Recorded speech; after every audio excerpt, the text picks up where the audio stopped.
হযরত শাহজালাল ইয়ামানি রাহমাতুল্লাহ আলাইহি এর 706তম উরুস মুবারক, যিনি সমগ্র বাংলায় ইসলাম প্রচার করতে সফল হয়েছে।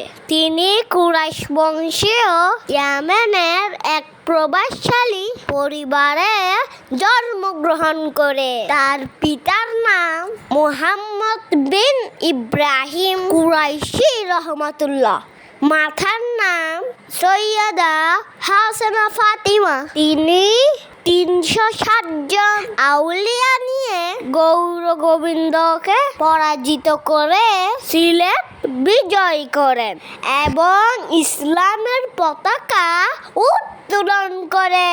হযরত শাহজালাল রহমতুল্লাহ মক্কা শরীফে তার মামা ও মুর্শিদ হযরত আহমদ কবির সোহরাওয়ার্দী রহমতুল্লাহ আলাইহি এর নির্দেশে তিনি সিলেটে অবস্থান করেন এবং সেখানে দ্বীনের খেদমত করে।